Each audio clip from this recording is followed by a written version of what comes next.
Olá, meu nome é Bianca e eu vou introduzir o que é sexualidade. Bom, o conceito de sexualidade é bem amplo e envolve a manifestação do impulso sexual e tudo o que dele é decorrente. Um exemplo dessa manifestação seria o desejo e a representação desse desejo, tanto como a elaboração mental para realizar esse desejo sexual. A sexualidade também sofre influências da cultura, da sociedade, da família, dos valores, religião e da moral de cada povo. Agora eu vou falar sobre o que é o sexo. Bom, sexo é a parte biológica que se divide entre macho e fêmea, determinado por órgãos reprodutores internos ou externos, e pelos nossos cromossomos também. Pessoas intersexo têm características dos dois sexos, tanto masculino quanto feminino. Os gêneros são as categorias feminino e masculino, construídas socialmente. Cada sociedade adere funções, valores, modos de comportamento e de vestimentas para cada gênero. O gênero ele é determinado de acordo com o que a sociedade pensa para o aparelho genital de cada um. Identidade de gênero tem a ver com qual gênero o indivíduo se identifica independentemente do seu sexo. Uma pessoa biologicamente fêmea pode se identificar com o gênero masculino e vice-versa, por exemplo. Transgêneros são pessoas cuja identidade de gênero difere do seu gênero atribuído ao seu sexo biológico. Quando alguém se identifica com o seu sexo biológico, esse alguém é denominado cisgênero. E a orientação sexual de alguém não é necessariamente fixa e pode se alterar ao longo da vida por várias razões. Na maioria das vezes, as pessoas que são transgêneros ou sentem atração pelo mesmo sexo sofrem na sociedade, na maioria das sociedades. Já que agora vocês já sabem o que é sexualidade, os outros membros do grupo vão introduzir melhor vocês a saber como funcionava a sexualidade, como eles lidavam com isso de acordo com cada povo respectivo. Oi, eu sou a Camila. E eu sou o Mavi. E a gente vai falar sobre a sexualidade na antiga China. O rito sexual daoísta, ele era um rito que existia durante a dinastia Han. E ele acabou recebendo várias críticas pelo budismo e pela claridade suprema durante os séculos 5 e 10. Quando o século X chegou, esse rito sexual ele foi totalmente proibido e ele meio que se extinguiu na China antiga. Esse rito sexual ele tinha fins totalmente religiosos e acabava que expressava a religiosidade e a fé daquele povo na época. Existem outras ideologias que explicam a função da sexualidade na antiguidade do povo chinês. Uma delas é a filosofia Yin e Yang, que são opostos, como o dia e a noite, o calor e o frio, o bem e o mal. Por causa disso, essa ideologia acaba determinando o que é o gênero feminino e o gênero masculino, o que é homem e o que é mulher, tendo uma necessidade para que o matrimônio aconteça. Ou seja, além de definir o gênero do homem e da mulher, acaba também definindo o seu papel social e político na sociedade. Essas duas ideologias elas se aplicam ao matrimônio, à questão do casamento, porque era muito importante que na sociedade as pessoas formassem famílias e isso mostrava algum tipo de status social. Então, a mulher, dentro do matrimônio, ela tinha um papel de ser submissa ao homem também. Porém, o matrimônio entre um homem e uma mulher não deixava o homem estritamente a se relacionar apenas com mulheres. Ele também podia se relacionar com homens. E há relatos de que isso acontecia, tanto por questões de prazer, como por questões de admiração por outros homens, amor e etc. Então, para concluir, é bom a gente lembrar que não podemos atribuir o rito sexual daoísta a vertentes de amor, afetividade, admiração, política, etc. Era simplesmente e unicamente uma expressão religiosa e com fins religiosos. Já no âmbito da vida sexual da mulher comum e da mulher na antiga China, por mais que na literatura essas relações fossem relatadas de forma amorosa e de forma respeitosa, as mulheres elas não eram consideradas de tal forma. Por muitas vezes as mulheres eram declaradas como seres de azar, seres traiçoeiros e seres inferiores aos homens. Os filhos das mesmas não eram considerados os filhos delas, e o homem, o marido, ele podia vender tal mulher a qualquer momento da relação, se assim ele quisesse. A separação não era algo bem visto pela sociedade, e o adultério era um dos piores critérios relacionados à relação do homem e da mulher. Mas os homens, eles tinham a liberdade de ficar, principalmente com pessoas mais novas, tanto homens ou mulheres, com ter relações amorosas com outras pessoas dentro do relacionamento que ele tinha com a sua esposa. Já a mulher, ela não tinha essa mesma liberdade, e o homem, se ele quisesse se separar da mulher, alegando que ela era mentirosa, que ela não tratava os sogros de maneira correta, que ela não era respeitosa e que ela era adúltera, ele tinha esse direito de se separar dessa mulher. A mulher comum naquela época, ela não tinha direito à educação, e o modelo predominante era o patriarcado, onde o homem, ele dominava a mulher e ela era vista como um ser inferior. Na antiga China, a vida sexual entre o homem e a mulher vinham normalmente da literatura. Porém, a partir da China populista, esses relatos, que eram por maior parte feitas por pessoas anônimas, acabavam sendo hostilizados, e é muito difícil você se aprofundar historicamente nesses relatos, justamente pela destruição desses fatos e pela omissão desses relatos que eram produzidos sobre a vida sexual da mulher e do homem na antiga China. Porém, segundo Hinch, em um estudo efetuado em 2015, ele relata que a homossexualidade era muito presente na antiga China, e que eles costumavam, os homens, eles costumavam comparecerem a casas de chás, casas de teatro, onde eles podiam se travestir, fazer a prática das relações sexuais entre homens.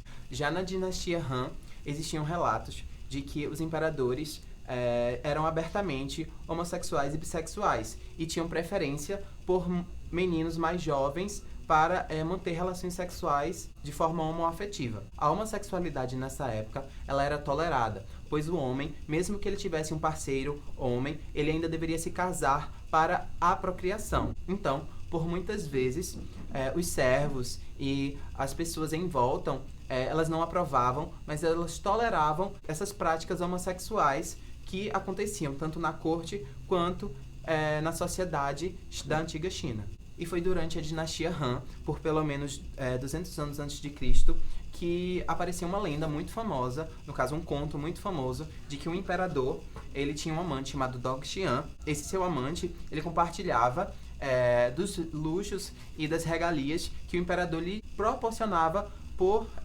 pela sua relação amorosa que ele tinha com seu amante. O imperador, ele tinha uma esposa, e Dong Xian também tinha uma esposa, mas os dois não deixavam de ter relações homossexuais durante o reinado desse imperador. A lenda conta que, ao adormecer em cima de seu kimono, em cima do kimono do imperador, o imperador ficou com tanta pena de acordar Dong Xian, que ele cortou a própria manga de seu kimono para não acordar o seu amante. E isso, após um certo tempo, acabou se tornando uma tradição, pois, após a morte do imperador, que deixou toda a sua herança e todos os seus títulos para Dong Xian, o mesmo foi desconsiderado por todos na corte, justamente por não aprovarem tal relação homossexual.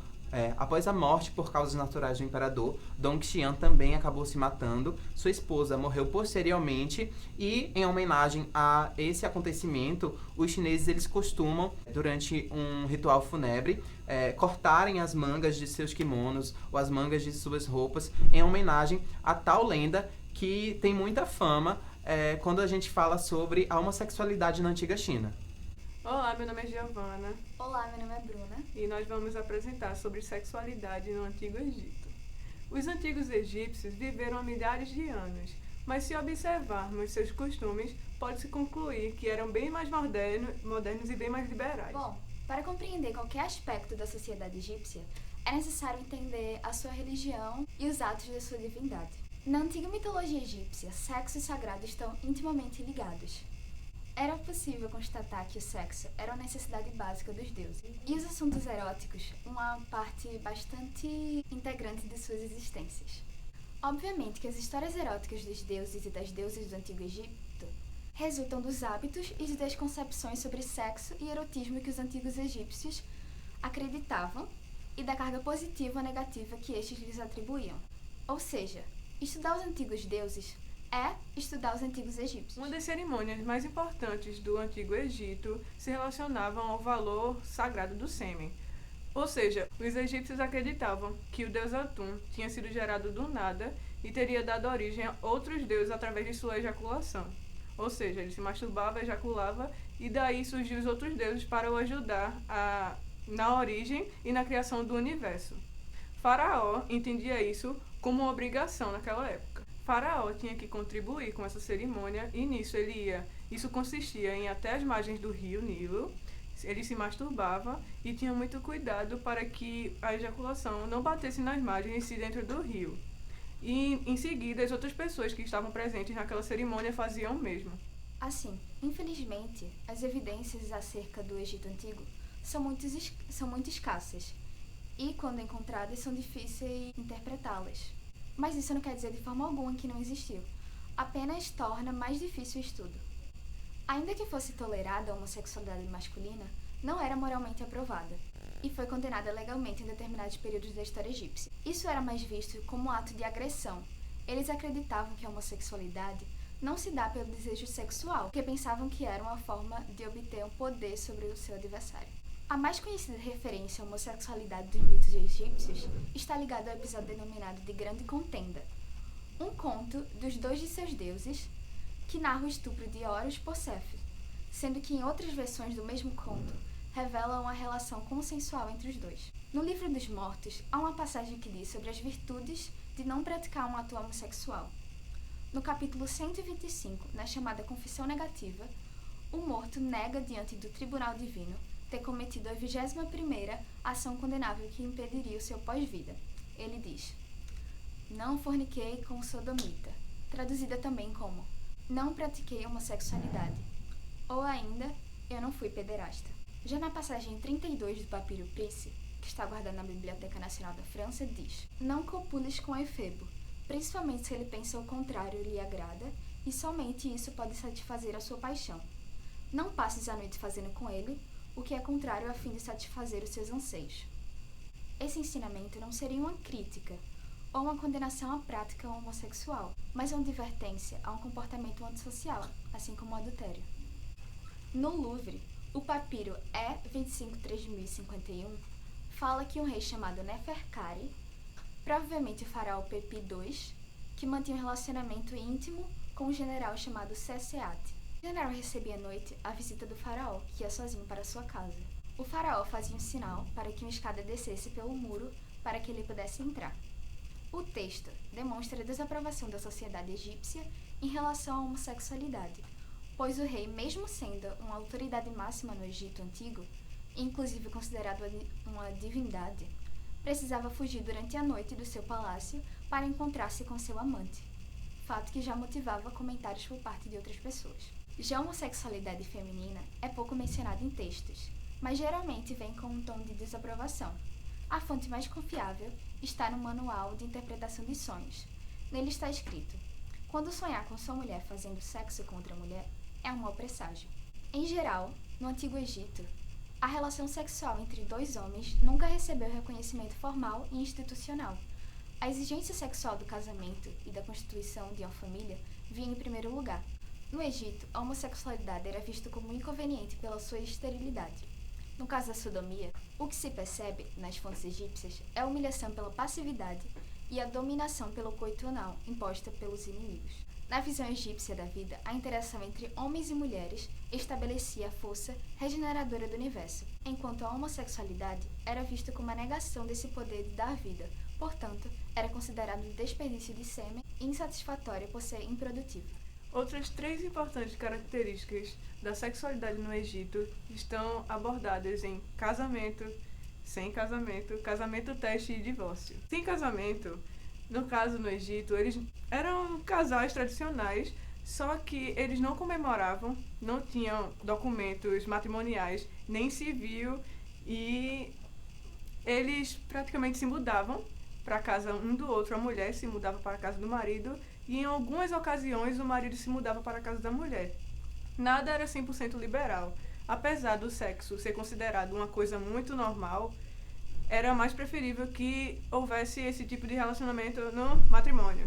Outra característica que chama a atenção do modo de vida dos antigos egípcios era o prazo de validade, ou seja, eles se casavam e se isso não desse certo, eles se separavam. Vários arqueólogos encontraram evidências de documentos que descreviam fins de acordos transitórios. Esses acordos ficaram conhecidos como período de 1 ano de alimentação, ou seja, esses casais poderiam viver em matrimônio e eles meio que testavam isso. Se caso eles não conseguissem conviver um com o outro, poderiam ter a liberdade de viverem sua vida normal de solteiro.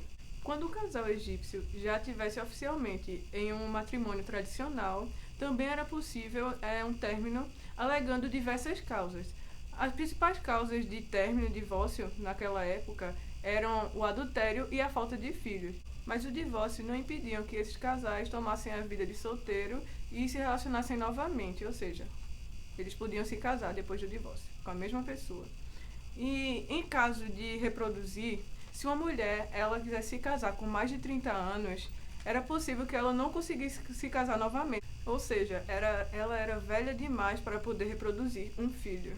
Meu nome é Júlia. E eu sou Samuel e eu gostaria de convidar vocês para embarcarmos na incrível história da sexualidade no Japão. Então, antes da abertura para o Ocidente, o Japão era um país extremamente livre de tabus e como não existia uma coisa determinada sobre o que era gênero e o que era sexualidade, era muito comum existir relacionamentos homossexuais. Existem relatos de relações entre dois homens, em templos budistas, o que não interfere em nada em relação à doutrina religiosa, isso era uma coisa bem à parte. E no treinamento dos samurais, que era muito comum e era quase que uma tradição ter o treinador e o aprendiz terem um relacionamento homossexual, no qual eles acreditavam que fortalecia o aprendizado e aumentava os laços entre eles. Naquela época, a mulher era vista como uma forma de tirar a energia do homem.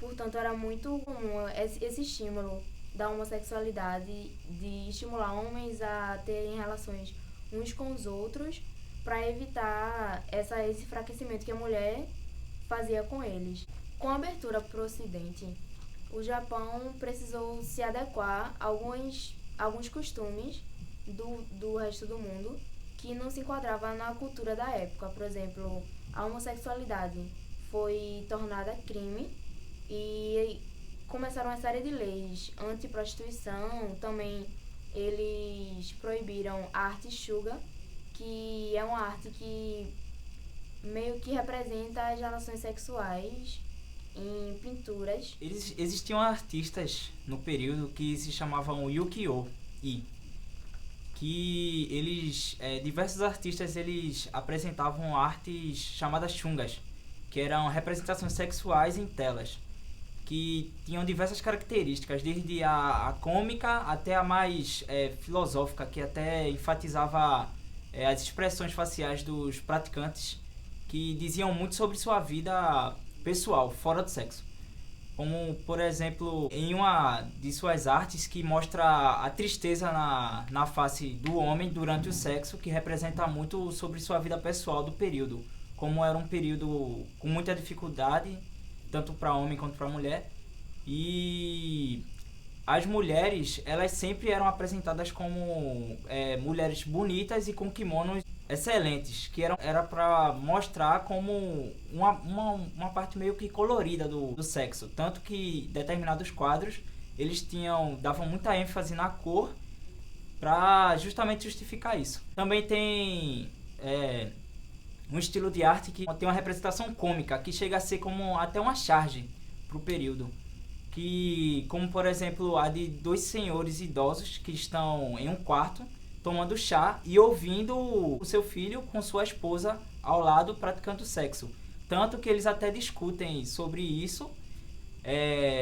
Eles até falam, nossa, essa hora meio que para ter uma questão cômica do sexo, porque naquela época eles também achavam que o sexo era uma coisa meio que divertida, para alegrar o ânimo mesmo. Aí nessas artes eles apresentavam muito isso. Nessas artes também eles gostavam de enfatizar os órgãos sexuais, tanto que eles davam um exagero de tamanho e formas para deixar o quadro mais dinâmico em relação ao sexo, meio que para demonstrar que aquilo foi feito para isso mesmo. Então, a sexualidade estava muito presente na cultura japonesa, tanto em arte, como foi falado aqui, como em literatura.